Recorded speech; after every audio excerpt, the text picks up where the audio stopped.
Today's video is brought to you by Endel. How much is it? Like, I'm going to ask that question, whether it matters or not.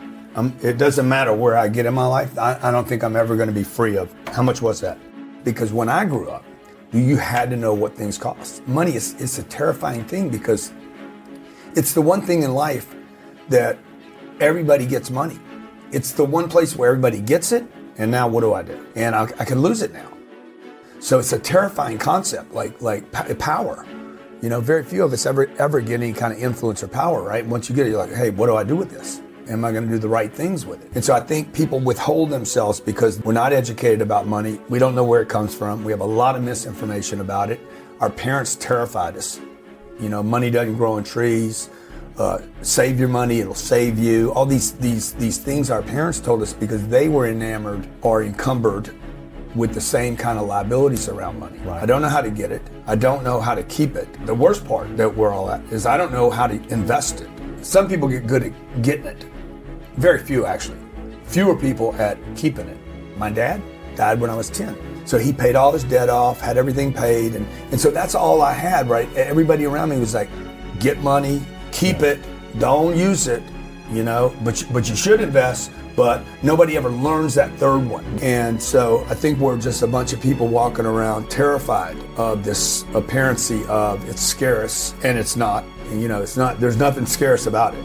This is what I did for 25 years, from 25 to 51 years old. Spent my most valuable asset, time, to get money, terrified every second of every day. That's really what's driven me the whole time, was terror. When you don't know, you're gonna be scared. So I'm going out to get money. I won't spend any of it because I'm terrified if I can't, I don't know how to get more. I'm worried I can't keep getting more. So then I'd get the money and then I'd rush off and spend my most valuable asset, time, again, to bring it to the bank. Still today, man, it's tough for me to buy blue jeans if they're not on sale. And I'm like, this is stupid, man. Like, why? Yeah. I'm just gonna wait. Right. You know? So you know what I'm saying? But it's really stupid that I even worry about it. Right. And I'm not saying on the come up, I think you should worry about it. Right. But there needs to be where you can turn that switch off. Well, I think number one is there's a bigger problem with hoarding in this country than there is with spenders. What we hear is all the spenders. Oh my God, you know, he did this and he's overspending. But really you have more of a hoarding issue than you have a spender issue. I think people err more on saving and not knowing how to use money. So what the advice I would give people is, like, I would just assume that everything you know about money is incorrect, so that you can actually have a clean board to operate from. Because if you go out right now and try to stack new information, financial literacy on top of, you know, a toxic foundation, it's all going to get all. That's why when I tell people don't go buy a house, everybody freaks out. They're like, that can't be right. That can't be right. Why? Because that's what you've been told to buy a house your whole life, because the banks want you to buy a house. Now everybody just heard that's going to say, I just saw you buy a house in Malibu. I can do anything I want now. Here comes the arrogance. So, but I mean, I'm in a position now, like if I want to buy that house in Malibu, I can. But on the come up, buying a house is not what you should do. You should, one, I would scrape off that you don't know anything. Two, I would invest everything you can in you. It's tax deductible. You never lose it. A person's personal appreciation will always be bigger than any other asset class. I love that. Bitcoin can't match it. Real estate can't match it. My personal asset appreciation will always, it is infinite. You know, who knows? I could be the next male Oprah, or somebody watching could be the next Rock or whatever, right? Like that. What is that appreciation value? It's straight up. So the first thing people should invest money in, even use debt on, is their personal improvement. Number one, invest in yourself. Number two, I would invest in your business. Whatever your business is, or your department, your division is. The first 30 years of my career, I didn't own a company, but I did invest in my department. Even though I worked for a company, I had a secretary. I didn't have the company pay for my secretary. I paid for that. I wanted her to work for me. And so invest in yourself, you know, invest in yourself, then invest in your business or your department, your skill set. If it's your company, then invest in your company, even down to zero. Like I wouldn't keep money around. I wouldn't save for a rainy day. I wouldn't have an emergency account because you don't need it. What you need hustle. You need other people's money. You need to go knock on another door, make another contact. You don't need reserves of money. So What you need is cash flow. So by making investments, that's the third. And other things that don't require my skill set. So that would be the third piece of advice: is start investing in real assets. That cash flow can appreciate. 3 that provide tax shelters. And if you look at those 3 criteria, Bitcoin doesn't cover it. Stocks.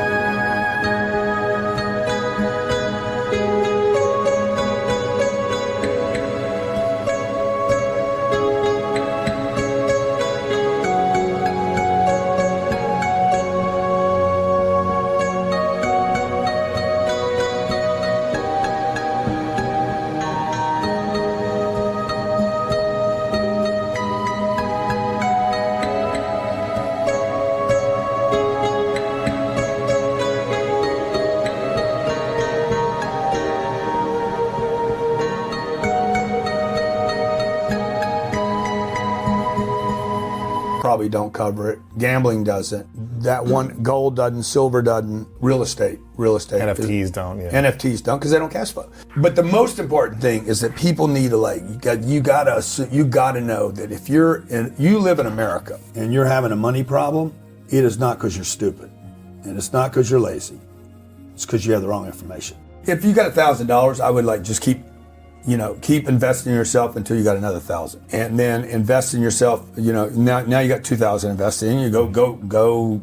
You should start making money faster. At some point, you should start every time you make an investment in yourself. If I put fuel in my car, it's supposed to take me farther. So what do you do with $1,000, right? I think you just got to keep investing in you until now I'm making $3,000. Okay, boom, reinvest all that again. But what we do is we start taking it off the table. I think people just need to get on that cycle of okay, I'm gonna keep repeating this activity. I'm gonna reinvest some money in myself, go to the workshop or whatever. Monday, I gotta be hustling again. Until, okay, now I got $4,000. Okay, now I got $5,000. Now the income's starting to pick up. Income has to pick up. The income should be an indication that whatever you're learning is helping you. That's interesting. I started studying, hey, what do all these successful people have in common? Whether it was the mattress dealer, the car dealer, the furniture dealer, or Elon Musk, they spend money, man. They spend money. They spend a lot of money. And they don't worry about money the way I was worried about it.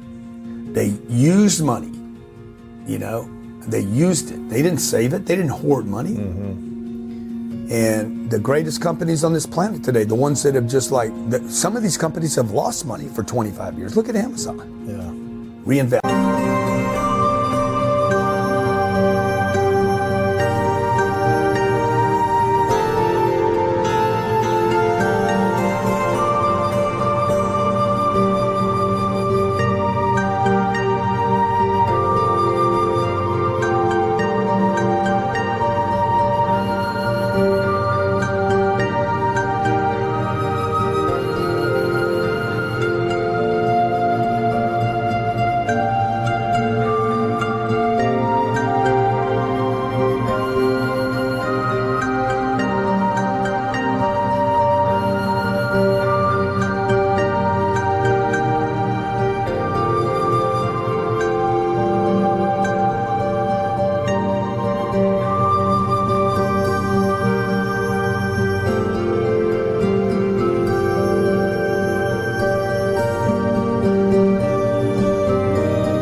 So when I quit studying individuals and started studying people, everything shifted for me.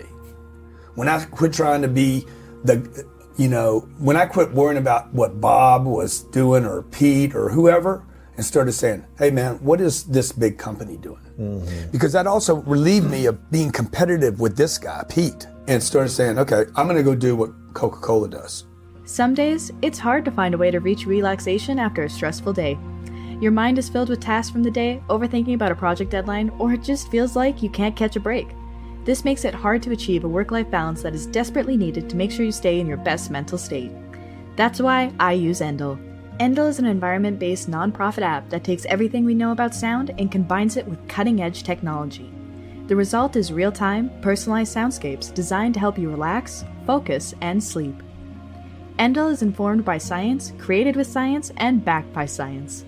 It helps me relax after a long day, gets me a restful sleep, and helps me boost my focus for when I really need it. Endel is AI-powered, follows your own circadian rhythm, and is backed by neuroscience. And right now, the first 100 people to download Endel from the link in the description will get a free week of audio experiences.